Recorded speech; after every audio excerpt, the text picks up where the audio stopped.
Assalamualaikum warahmatullahi wabarakatuh. Salam awas, salam penegakan hukum pemilu. Sahabat Bawaslu, kembali lagi bersama kita dalam program Bawaslu Ngobrol Pemilu dan Pilkada. Sahabat Bawaslu, siapkan kopi sahabat, seruput dengan tenang, dengarkan tema-tema inspiratif kita. Hari ini sahabat Bawaslu, di bulan yang spesial ini, di bulan Agustus, adalah bulan yang penuh berkah bagi kita di rumah kita yaitu Indonesia. Hari ini program Bawaslu menghadirkan Sri Kandi Bawaslu, yaitu mulai dari PTPS, PKD, Panwascam dan Bawaslu Kabupaten sendiri. Kita langsung saja kepada narasumber. Ada 4 narasumber kita hari ini. Ada Ibu Asma ya. Ibu Asma ini beliau pernah di PTPS di Uberta. Ya, Uberta itu di Nagari Lubuk Gadang Selatan. Lalu kemudian ada Ibu Sri. Ibu Sri ini PKD Pakan Rabaat Timur ya Bu ya. Kemudian ada Ibu Mardesri, Ibu Neng. Nah, beliau ini adalah anggota Panwascam SBJ Sangir Balai Janggo. Kemudian ada di samping kita yang spesial ini Bu Kordip yang selalu muncul di podcast Bawaslu, beliau ini Bu Nila Puspita. Assalamualaikum Bu, gimana kabar? Waalaikumsalam. Kabar baik. Terima kasih telah hadir dalam podcast Bawaslu. Tentu kita berharap perempuan-perempuan tangguh ini yang selalu hadir setiap pemilu dan pilkada menjadi seorang penyelenggara gitu kan. Karena kita ketahui banyak di kalangan perempuan itu kan lebih sering kerja di rumah ya, kerja rumah tangga. Tapi beliau ini adalah orang-orang terbaik menjadi penyelenggara garda terdepan demokrasi di Sulawesi Selatan khususnya. Baik, barangkali itu perkenalan singkat kita terhadap narasumber. Kemudian kepada narasumber ya, kita sebutnya narasumber, kepada narasumber Ibu Asma. Ya. Ibu Asma mungkin bisa diceritakan secara singkat pengalamannya soal kepemiluan itu apa saja? Apakah mulai nanti dari PPS, PTPS gitu kan? Silakan. Baiklah, perkenalkan nama saya Asma Deni. Untuk pengalaman di bidang kepemiluan, saya memulai dari tahun 2019. Pada saat itu pemilihan legislatif dan presiden dan wakil presiden, yaitu mengemban sebagai pengawas TPS. Dan pada periode pilkadanya di 2019 itu saya menjadi pantarlih dan anggota KPPS. Kemudian dilanjutkan kembali pada tahun 2024 kemarin sebagai PTPS di TPS pas pileknya, pas pilkadanya juga sebagai PTPS. Jadi sebagai PTPS ya. Iya. Kemudian Ibu Sri, apa pengalamannya terhadap kepemiluan ini? Pengalaman terhadap kepemiluan yaitu pada pilkada tahun 2019-2020 ya Pak, 2020. Pilkada 2020. Jadi KPPS pilkada 2020. Setelah itu jadi PKD pada pemilu 2024 dan PKD pada pilkada 2024. Ibu Neng sendiri? Kalau pengalaman saya dalam kepemiluan itu perdana pada tahun 2022. Jadi kalau untuk yang ke belakang saya belum pernah ada ikut kepemiluan. Pilek 2024 ya. Iya. Mungkin kalau Ibu Kordip sendiri ya sudah paham lah kita ya, karena kita sudah sering muncul lah. Barangkali itu sahabat Bawaslu terkait dengan pengalaman Sri Kandi berbicara ini. Di Lubuk Gadang sendiri itu secara geografis ya, itu tingkat intensi politiknya itu cukup tinggi ya Bu ya. Kemudian di daerah Pakar Rabaat Timur itu daerah yang blank spot karena jauh dari kemungkinan masyarakat. Termasuk juga di Sangir Balai Janggo itu banyak daerah-daerah yang barangkali sulit untuk dijangkau. Nah, beliau ini adalah orang-orang yang sangat kuat dalam penyelenggaraan pemilu maupun pilkada. Beliau siap untuk mengemban amanah dengan sebaik-baiknya. Barangkali itu. Jadi baik sahabat Bawaslu dimanapun berada, tentu terkait dengan hal ini kita mungkin ada beberapa pertanyaan atau diskusi lah terkait dengan pengalaman narasumber kita di kepemiluan maupun di pada saat pilkada. Barangkali mungkin kepada Bu Asma ya, Bu Asma itu mungkin terkait dengan tantangan terbesar yang dihadapi pada saat proses penyelenggaraan pemilu atau pilkada itu, Ibu sebagai seorang PTPS ya di negara Uberta di Uberta ya, di Lubuk Gadang Timur itu apa yang dihadapi? Selatan. Tantangan terbesar mungkin kalau menurut saya karena lokasi tempat TPS saya ditugaskan itu kan berada di Huberta, di lingkungan yang lumayan jauh dari domisili itu tempat saya tinggal sendiri. Jadi untuk akses untuk sampai ke lokasi TPS itu juga melalui jalan yang cukup sepi dan berbatuan, belum diaspal. Jadi waktu itu ketika saya bertugas ke sana juga cuaca dalam kondisi yang kurang bersahabat. Itu hari masih musim hujan. Jadi untuk perdana saya ke Uberta itu adalah pas saya ditugaskan ke sana. Oleh karena itu saya meminta suami untuk menemani ke sana. Ya karena perjalanannya itu cukup sepi gitu. Jadi kalau menurut saya tantangan sebagai PTPS pada saat itu adalah mungkin dari arah lokasinya aja yang cukup jauh. Ini menarik ya sahabat. Nanti kita lanjutkan Bu ya. Kembali kepada Ibu Sri. Kalau Ibu Sri apa tantangan yang terbesarnya pada saat penyelenggaraan pemilu? Ketika menjadi penyelenggara mungkin kalau di Pekanbaru Timur itu awalnya tantangan yang paling besar itu mungkin masalah jaringan Pak. Jaringan blank spot Pak. Misalnya ditugaskan untuk melakukan uji coklit misalnya satu. Kalau ada masalah tempat uji coklit itu cari dulu jaringannya baru dikirim nanti, nggak bisa langsung di tempat itu Pak. Itu yang pas pemilu itu yang paling terasa Pak. Tapi ketika pilkada pemerintah negari udah mulai memasang wifi Pak.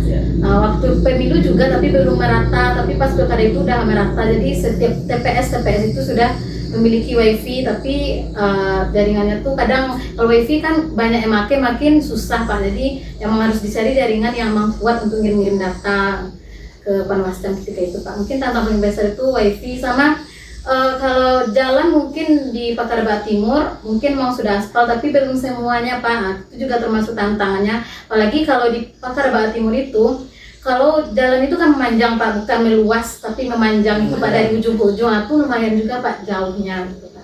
Itu tantangannya. Ada juga beberapa jalan yang susah untuk dilewati seperti ada namanya Jorong Manggi. Di sana itu lumayan itu tantangannya Pak. Lumayan jalannya ke sana itu lumayan transportasinya. Besar juga tantangannya Bu ya. Kemudian Bu Neng sendiri kan di Panwascam ya. Iya. Kewilayahan lebih luas gitu. Tengah sawit. Di tengah-tengah Kebunan sawit. Ya. Ya tantangan terbesar kami ya di jalan ya Pak ya kan, kalau pergi ke lapangan apalagi kalau musim hujan itu luar biasa tantangannya Pak. Sampai-sampai kami harus mendorong mobil kalau kami pergi sama mobil, kalau kami pergi sama motor ya terpaksa ada yang turun atau ada yang mendorong kami kan. Kemudian di tempat kami itu juga tantangan terbesar itu seperti ada sebagian daerah itu daerah bagian Bukit Lipai, bagian BGE itu tidak ada sama sekali jaringan. Jadi kalau kami jadi kalau kami minta data atau minta laporan sangat susah sekali Pak. Akhirnya kami harus ke lapangan dengan jalan yang begitu jelek sekali kalau dilihat ya Pak ya. Bapak juga sudah pernah ke sana. Iya. Masuk ke Lok Batu Sandi ya, batasan. Iya. Bapak juga pernah mengalami dorong-dorong mobil kan? Kami juga pernah. Iya, ban mobilnya bocor sampai pulang larut subuh ya Pak ya. Ya seperti itulah kalau tempat kami sangat susah. Banyak belum ada kalau dibilang masih banyak yang jalannya yang jelek transportasinya. cukup kompleks lah persoalan-persoalan yang di daerahnya itu sulit dijangkau gitu Ibu ya. Kemudian terhadap pengalaman itu dalam menghadapi atau melakukan tugas sebagai penyelenggara pemilu, adakah intimidasi atau tekanan politik yang Ibu alami? Mungkin dari Bu Asma dulu.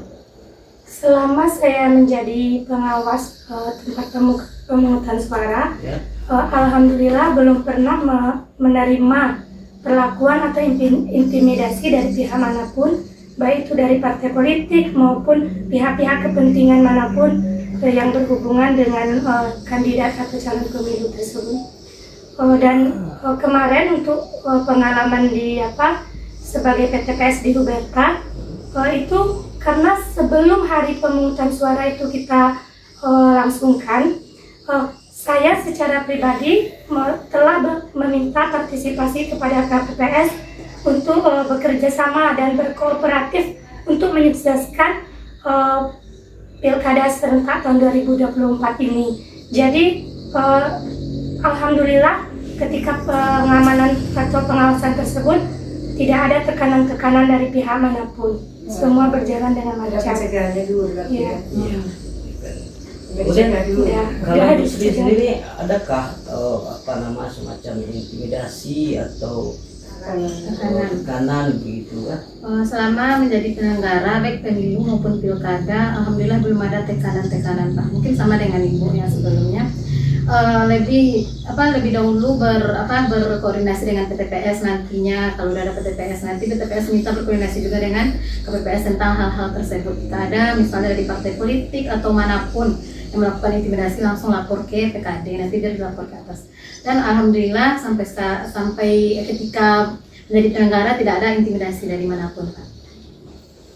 Ya. Udah dicegah dulu berarti. Iya. Berarti sudah dipetakan ya. Iya. Ada pencegahan tuh gitu. Bu Neng sendiri gimana? Selama kami jadi pengawas baik pilkada maupun pileg, tidak ada tekanan dari baik itu dari calon, tidak ada tekanan sama sekali. Karena kami sering melakukan pencegahan, kami sering memberikan surat imbauan. Jadi insya Allah dan alhamdulillah tidak ada tekanan dari manapun yang terjadi kemarin. Penting berkoordinasi ya. Bu Nila ini kan pernah di KPU, pernah di Bawaslu hari ini. Iya. Dan seorang pimpinan Bawaslu khususnya di Sulawesi Selatan. Nah pernah di KPU lalu kemudian pernah di Bawaslu hari ini. Kira-kira penguatan kelembagaan apa yang dilakukan pada jajarannya? Baik. Ini dari tadi sahabat Bawaslu saya nunggu biar ditanya, ternyata nggak ada yang tanya. Nah beliau sudah sering ditanya sahabatnya. Jadi di sini ini sahabat Bawaslu ya, di bulan yang istimewa ini memang kita menghadirkan dari Bawaslu sendiri ya, menghadirkan Sri Kandi. Di sini mungkin kalau ditanya, dulu saya pernah di KPU juga dan sekarang di Bawaslu, selaku dulu pernah pimpinan di KPU dan pimpinan di Bawaslu.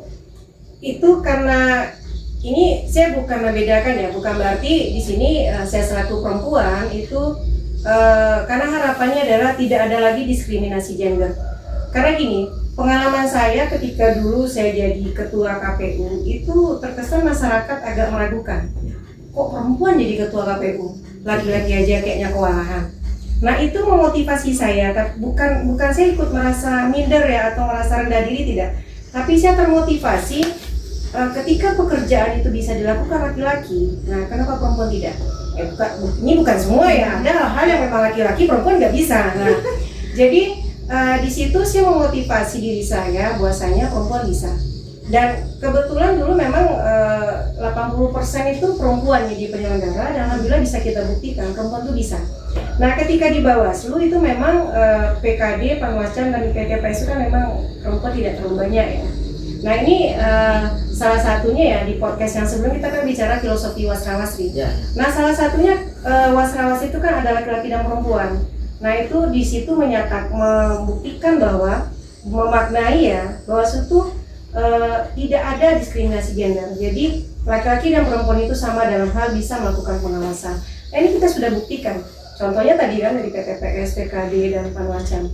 Daerah-daerah yang begitu sulit itu bisa perempuan juga melakukan pengawasan. bayangkan ya, saya pernah di daerah, ke semua daerah saya sudah turun ya. Nah, salah satunya misalnya di Balai Janggo, di apa namanya, mungkin di itu Pakaraba Timur ya, nama daerah kecilnya kan Pintai Kayu ya. Nah, Pintai Kayu, kemudian yang Bu Asma juga di Huberta, dengan wilayah yang memang pengawasan kita nggak hanya terbatas siang, juga malam. Itu gimana perempuan malam hari ya, dengan daerah yang geografis daerah yang penuh dengan hutan. Nah, nanti tengah malam kita bisa melakukan pengawasan sampai pagi, kan sebenarnya punya risiko yang besar. Tapi perempuan-perempuan ini tangguh, dia bisa. Nah, satu penguatan yang saya lakukan satu pimpinan, dan saya juga Sri Kandi, saya memberikan motivasinya, ketika kita perempuan ini sebagai penyelenggara, ini bukan saya membandingkan dengan laki-laki sebagai penyelenggara ya. Perempuan itu dia detail, dia secara digit. Jadi kenapa saya lebih cenderung ya perempuan itu sebagai penyelenggara lah, terutama bisa pengawas, dia lebih detail, dia lebih maksudnya bukan lebih tenang ya, kemudian bisa membagi pekerjaannya. Nah, dia bisa lebih kadang-kala hal-hal yang ada hal yang sulit yang kadang nggak bisa, laki-laki langsung gitu. Nah, perempuan dia punya kreativitas, apalagi yang jadi ibu rumah tangga ya, punya ide-ide kreatif yang luar biasa. Nah, itu jadi memberikan, saya sebagai pimpinan memberikan motivasi. Jadi lebih banyak mensupervisi dan monitoring, memberikan supervisi, perempuan itu bisa. Daerah sulit tidak bisa jadi alasan kita nggak bisa. Nah, selagi kita, terutama saya tegaskan kepada penyelenggara itu, tidak hanya perempuannya, selagi kita berjalan di atas rel, dalam koridor yang seharusnya, kita aman dong. Dan kalau berkaitan, tadi kan sudah terbukti, tidak ada lagi intimidasi terhadap perempuan. Buktinya tadi kan kita tanya dari PTPS, Sri Saku PKD dengan Saku Pangacam, tidak ada lagi intimidasi terhadap perempuan sebagai penyelenggara pemilu. Nah, itu menandakan bahwasanya masyarakat pun sudah bersahabat dengan tidak lagi ada diskriminasi gender. Nah, jadi itu makanya penguatannya lebih kepada motivasi yang saya berikan. Kira-kira seperti itu ya. Jadi sahabat Bawaslu dimanapun berada, terkait dengan perspektif gender ini tentu kita lihat dari segi perempuan ini kan tidak hanya banyak pekerjaan rumah yang dilakukan, belum lagi mengurus anak, kemudian suami begitu kan. Ini kan sudah bersuami semua ya, ya kan? Nah, itu kan ada yang masih gadis, masih ada yang gadis. Iya. Nah, ini kan luar biasa sekali para perempuan ini membagi atau meluangkan waktunya untuk berpartisipasi untuk menjaga demokrasi kita di Indonesia ini. Kemudian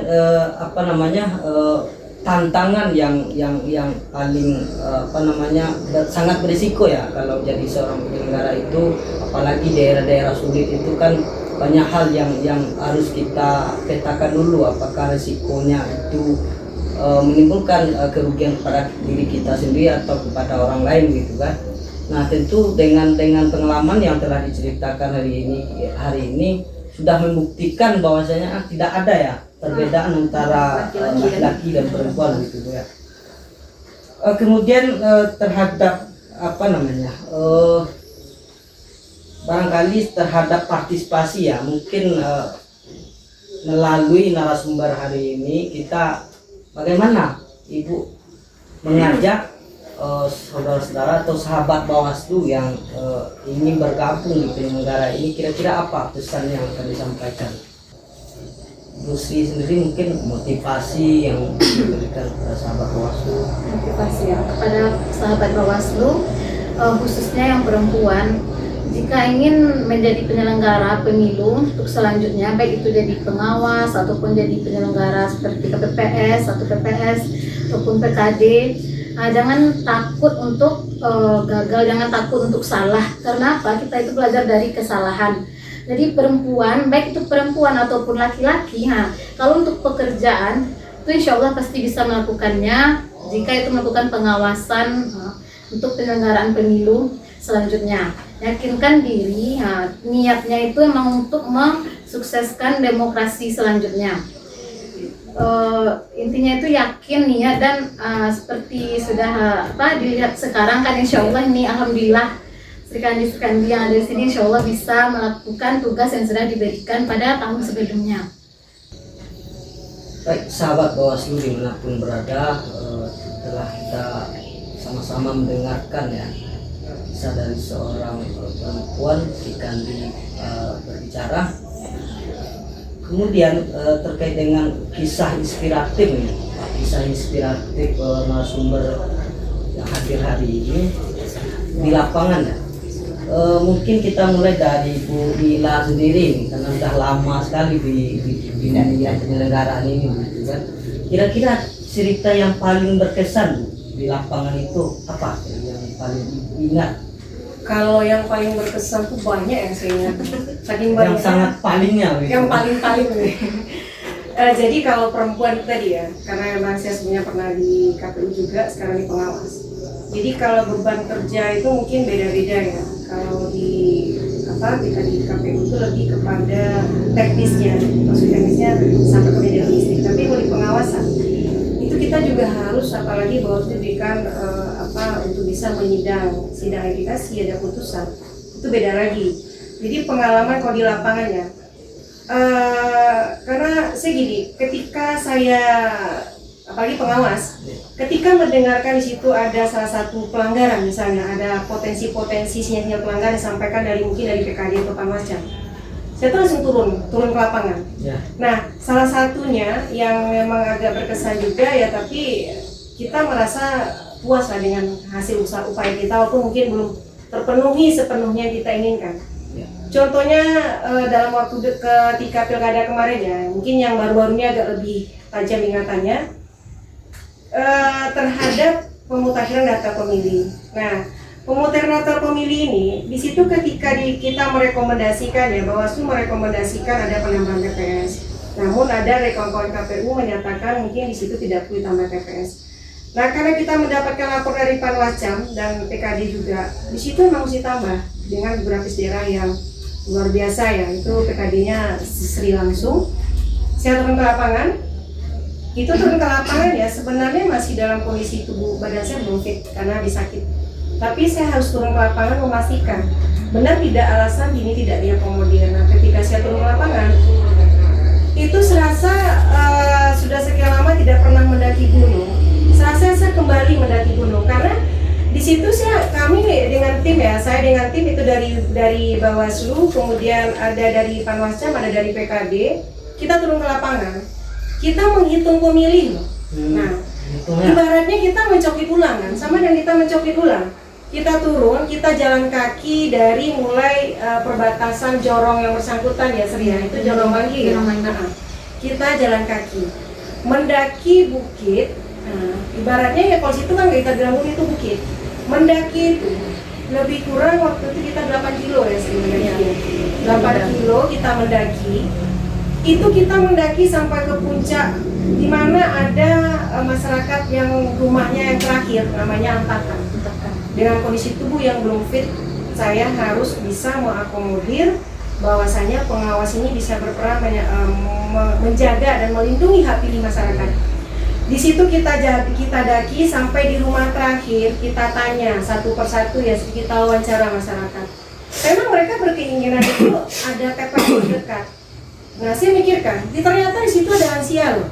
Ya. Nah, lansia, masyarakat di situ transportasinya kalau nggak jalan kaki bisa menggunakan kendaraan roda 2 itu banyak bantahu namanya yang bebannya besar-besar, ragi-ragi banyak.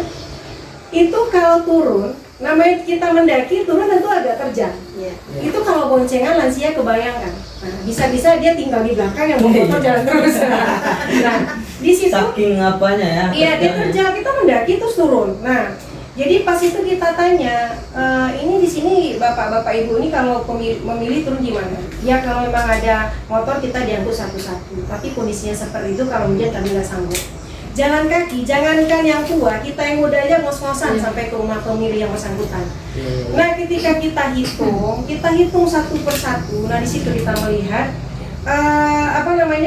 kita di situ membuktikan bahwa pengawas ini tidak hanya sekedar mengawasi penyelenggara dalam mencoklit, tapi kita juga ikut turun membuktikan benar nggak sih di sini pemilihnya banyak yang harus ada TPS. Nah, di situ pengalamannya ketika kita berjuang sampai kita datangi juga sampai ke provinsi berjuang untuk mendirikan sebuah TPS. Ya memang ternyata perjuangan kita saat itu belum berhasil. Nah, karena memang ada pertimbangan beberapa di kawan-kawan KPU yang sebenarnya itu harus ada TPS di sana. Nah, di situ apa? Setelah itu kita diputuskan tidak ada ditambah situ TPS, di situ terjadi pergolakan di batin kita sebagai pengawas penyelenggara pemilu. Kita nggak bisa mengakomodir hak pilih masyarakat. Melindungi hak pilih mereka kita nggak bisa. Kenapa? Ada masyarakat yang nggak bisa pergi turun memilih. Nah, kita buktikan kenapa saya waktu itu ngajak Parnascan dan PKD ini jalan kaki, biar mereka bisa rasakan. Pemilih itu jalan kaki ke TPS itu 8 kilo. Kira-kira bisa nggak? 8 kilo kalau jalannya mulus seperti depan kantor ini bisa ya? Bisa lari gitu. Tapi kalau jalan kaki yang kondisi mendaki, menurun, dan ada satu pemilih yang sedikit kita wawancara, dia menyampaikan, pernah kami datang pemilu, Bu, memilih, ketika dia jalan kaki ada ular yang melintas. Nah, jadi dia itu mungkin kita butuh juga nih dari pimpinan-pimpinan kita tingkat pusat dan tidak hanya pimpinan dari Bawaslu. Mungkin pimpinan dari KPU pun mendengarkan podcast ini. Bagaimana perjuangan kita? Masyarakat pergi ke TPS saja, kadang-kala nggak hanya ular, ada monyet. Kemudian ada lewat ular. Orang pergi memilih bisa gaya-gayaan ya, bawa motor, bawa mobil. Ini dengan berjuang sama nggak mereka nanti balik lagi. Nah, begitu masyarakat ingin menggunakan hak pilihnya, namun ketika kita coba perjuangkan, kenapa saya merasa itu perjuangan pengalaman yang paling inspiratif buat saya? Ternyata ketika kita berjuang memperjuangkan hak pilih masyarakat, menjaga hak pilih masyarakat, masih ada tantangan besar yang belum bisa kita tembus tantangannya. Nah, kenapa? Karena ketika itu ternyata ada pergolakan di batin saya selaku pengawas. Kenapa ini tidak bisa ada satu TPS yang sebenarnya ada lokasi yang bisa buat TPS? Nah, sampai hari ini menjadi PR buat saya. Dan saya kalau masih dipercaya menjadi negara, saya akan berjuang di situ. Ada satu TPS di mana masyarakat bisa datang untuk memilih tanpa memikirkan keselamatan mereka nanti balik lagi. Nah, kebayangkan mereka memilih atau dipatok bulan. Itu jarak TPS-nya jauh ya? Luar biasa jauhnya ya, Sri. 8 kilo TPS yang ada, tempat TPS didirikan, kita jalan kaki menuju rumah penduduk itu 8 kilo. 8 kilo saya tegaskan lagi, sahabat Bawaslu, 8 kilo itu bukan 8 kilo di jalan aspal, tapi 8 kilo itu perbukitan. Mereka harus lewati, kadang-kadang situ ada sungai kecil. Nah, kalau kondisi hujan, ya Sri, gimana kondisi hujan? Ada lansia. Di situ kalau nggak salah ada berapa, lebih kurang 10 lansia. Nah, kebayangkan kalau misalnya itu tidak diakomodir, hanya itu cuma 10 lansia. Saya pikir kalau penyelenggara nggak boleh bicara seperti itu. Cuma 10 lansia. Itu sangat berarti buat calon, buat caleg-caleg itu berarti 10 suara, satu suaranya berarti ya. Jadi itu pengalamannya. Kenapa? Karena itu yang masih jadi PR buat saya. Kita harus wujudkan. Apakah mungkin di pemilu berikutnya kita wujudkan harus ada satu TPS di tempat pemukiman masyarakat yang ternyata jumlah pemilihnya situ sudah ratusan. Ini sangat disayangkan. Nah, ini sangat inspiratif. Kenapa? Semoga pimpinan lembaga lain terutama di KPU itu punya termotivasi bahwasanya salah satu cara kita untuk menjaga hak pilih, menjaga konstitusi masyarakat adalah kita rasakan bagaimana mereka datang ke TPS. Jadi kita jangan hanya mengajak masyarakat, memotivasi masyarakat hanya cuap-cuap saja, tapi motivasilah masyarakat, rasakan dulu baru motivasi. Kalau belum pernah merasakan cuap-cuap saja sama dengan nol besar, zong dia. Kalau dalam permainan ada kata kala zong, ada zong dia. Kita cuma cuap-cuap tapi nggak pernah rasakan gimana. Jadi inspiratifnya tuh semoga ini juga nanti dari masyarakat ya, terutama sahabat Bawaslu yang perempuan. Nah, ini kami buktikan loh, perempuan-perempuan kemarin ya itu mendaki ke salah satu bukit di Pakara Barat Timur untuk membuktikan bahwasanya pemilih di situ memang ada. Nah, itu salah satunya ya, di sekian banyak. Kalau masalah ini lagi juga ancaman-ancaman, terutama mungkin tadi kawan-kawan dari belum cerita juga nih. Kadang-kadang kita perempuan ya, itu saya rasakan sendiri. Kita di Bawaslu itu diberikan hak untuk melakukan penanganan pelanggaran. Itu ancaman-ancaman masuknya luar biasa. Bahkan ada dulu ketika saya di KPU ada ancaman yang masuk juga kalau nggak diakomodir mungkin saya akan dibunuh. Nah, yang mobilnya diikutin.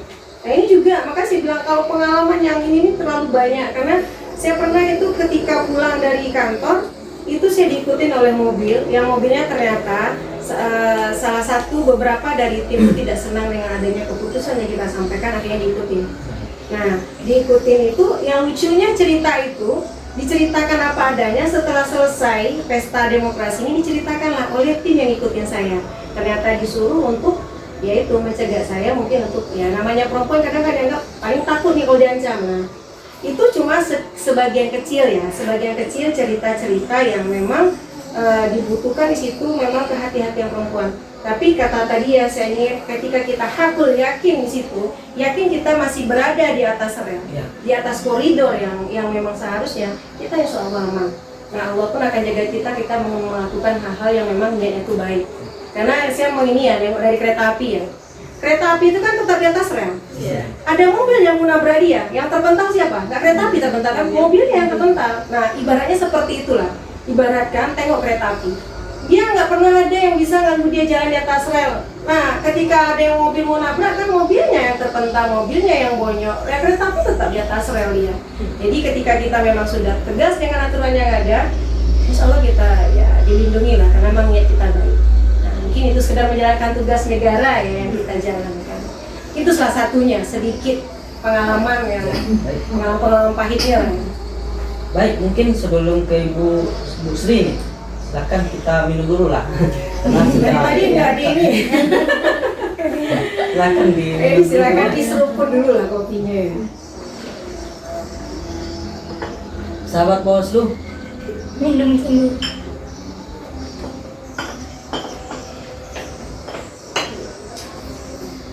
baik sahabat Bawaslu, mungkin kita ke Bu Neme. Cerita paling berkesan di lapangan Bu Nem, terkait dengan penyelenggaraan ini apa? Atau ada pernah nangis nggak ceritanya? Ya. Ya. Sekarang perempuan identik dengan menangis kadang-kadang ya. Baiklah. Atau di ladang sawit itu pernah ditinggal. Pernah diajak sama kerbau ya. Nah, baiklah, pengalaman yang sangat berkesan sewaktu jadi pengawas itu Pak, waktu pileg, waktu kami pengawasan terpat ke sebuah daerah di Jorong tuh jalannya tanah. Jadi kami menuju ke rumah orang yang akan kami perpak itu. Di perjalanan kami harus dikejar oleh kerbau. Kerbau ini ada sebanyak 5 ekor yang mengejar kami. Kami pakai motor Pak. Kami pakai motor kan. Kami nggak tahu. Kami jalan, dia pun jalan. Kerbau ini kami sangka kerbau ini cuman dia jalan di jalan dia. Ternyata dia ngejar kami sampai kami pontang-panting kan. Kerbau minta diperpak. Malahan sesampainya kami di rumah orang yang kami perpak, orangnya malah nggak mau ditanya. Dia malah marah-marah kan. Ngapain kalian di sini? Bukan saya. Sampailah di sana, pintu rumahnya juga ditutup sehingga kami nggak jadi bertanya kepada orang. Nggak jadi kami perpak waktu itu. Itu bersama KPU Itu juga. berapa? Iya, itu waktu itu bersama IPI dan ILAS, KPU nggak ada. Kami Bawaslu. dari Bawaslu kami apa nih, pendaftaran partai? iya waktu itu Bu di TIS waktu itu Bu kami melakukan yang itu. Kemudian di waktu ini ya berkesan saja ya Pak ya, yang sampai saat ini Ya, sampai yang paling sangat iya sangat Udah paling sangat lagi. iya, sangat. Waktu di masa tenang kami itu kan kena prank oleh salah seorang warga. Kami ditelepon, Bu, di sini ada bagi-bagi uang Bu ya. Waktu itu hari pun hujannya sangat deras. Karena kami dapat telepon, walau bagaimanapun kami tuh harus ke lapangan. Sesampai di sana nggak ada orang sama sekali, satu orang pun nggak ada di rumah yang dia Berharap kebagian amplop ya? Bukan. Kalau kebagian apa nanti kita yang kenakan Bu. Kena prank kami kan, sangat-sangat berkesan kalau jadi pengawas ini ya. Ternyata nggak ada orang yang Nggak ada, ternyata sama sekali nggak ada orang. Ibu yakin Ibu kalau di sana itu ada bagi-bagi? Iya, yakin. Iya, sampailah kami sana hujan-hujan lagi sama Pak Isan ya Bu. Sampai di sana satu orang aja tidak ada di sana di rumah yang dia telepon itu. Kena prank kami waktu itu. Bu Sri sendiri, Pengalaman ya Pak. yang sangat berkesan di lapangan itu. Berkesan itu sama dengan Bunda tadi Pak, karena itu mungkin pengalaman yang sangat berkesan. Berjalan sekitar 8 km dan untuk mengajukan pembuatan TPS ya Bunda, tapi ternyata akhirnya tidak terpenuhi. Itu ya seperti katakan Bunda tadi, itu sangat berkesan dan berdoa juga untuk selanjutnya walaupun nanti Sri ataupun siapapun yang nanti jadi PKD di Pekanbaru Timur, berdoa sekali kalau di sana nanti didirikan TPS, karena di sana jalannya itu bukan jalan lebar Pak, tapi jalannya itu mungkin jalan setapak gitu ya. Pak. Dan belum dicor, belum apa ya Bunda ketika itu. Mungkin kalau hujan parah itu lumpurnya Pak, jalannya mendaki itu sangat berkesan sekali itu Pak. Pas pergi ke itu ke Manggih sampai ke Antakan sangat berkesan, apalagi ketika Bunda wawancara sama masyarakatnya, mereka berharap sekali akan didirikan TPS di sana, Pak, yang sangat berkesan. Itu ya Bu Sri ya. Ya, Pak. Kemudian Ibu As gimana? Kalau untuk pengalaman saya sebagai pengawas TPS kemarin, itu perjuangan untuk sampai di lokasi TPS itu sendiri, saya diantar oleh anak yang masih belum cukup umur 3 tahun itu. Jadi ditemenin sama suami sama anak, dia ngantarin. Waktu itu tugasnya pengawasan pas penyaluran pemberitahuan tuh kan seorang pengawas TPS harus mendampingi gitu, mendampingi KPPS dalam penyalurannya. Jadi yang sangat berkesan itu yang pertama ya perjalanannya yang cukup menantang, akses jalan yang kurang baik, cuaca yang tidak mendukung, dan anak juga semangat dalam mengantarkan ibunya untuk berjuang. Kemudian karena di lokasi dari rumah ke TPS ini kan cukup jauh, saya tinggalnya di Karangputih, sedangkan lokasi TPS-nya itu di Uberta, ya. jadi mengambil keputusan untuk menginap semalam sebelum hari pemilihan. Kan kita juga harus melakukan pengawasan untuk pembuatan TPS, pengawasan saat pendistribusian kotak suara dan atribut semuanya itu. Ya, jadi